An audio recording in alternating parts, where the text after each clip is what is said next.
নতুন চশমায় আমাকে কেমন লাগছে? পূর্ণিমার মতোই সুন্দর, আলো ঝলমল।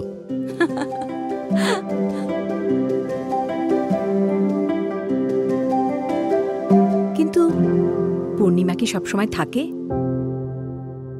যখন অমাবস্যা আসে, চারিদিক ঘুটঘুটে অন্ধকার হয়ে যায়, আমরা পারি না দেখতে। আমাদের চোখের আলো এরকম অন্ধকার হয়ে যেতে পারে যদি আমরা সময় থাকতে সচেতন না হই। এই দেখুন, চোখ জ্বালাপোড়া করা, মাথা ব্যথা করা, এইসব লক্ষণ থেকে নেমে আসতে পারে অন্ধকার।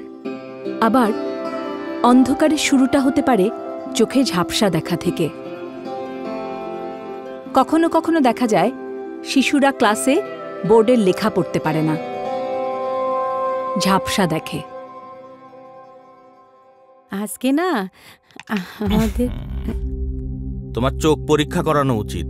এত বড় পাথর তুমি চোখে দেখো নাই, বড়ই চিন্তার বিষয়। আমারই চোখ পরীক্ষা করতে নিয়ে চলেন।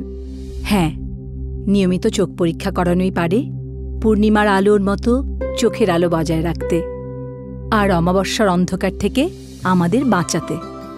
তাই চোখে ঝাপসা দেখা, চোখ জ্বালাপোড়া করা, মাথা ব্যথার মতো ছোট ছোট লক্ষণ উপেক্ষা করবেন না।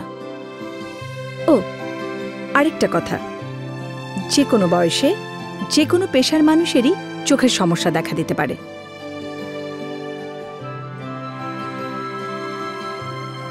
তাই সময় থাকতে আজই চোখ পরীক্ষা করান।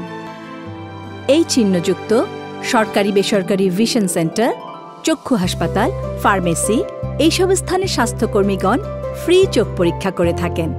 বিতরণ করেন স্বল্পমূল্যে চশমা।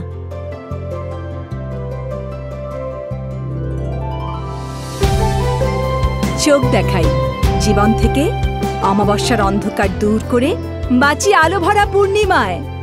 এই চিহ্নযুক্ত স্থানে বিনামূল্যে চোখ পরীক্ষার জন্য আসতে ভুলবেন না যেন।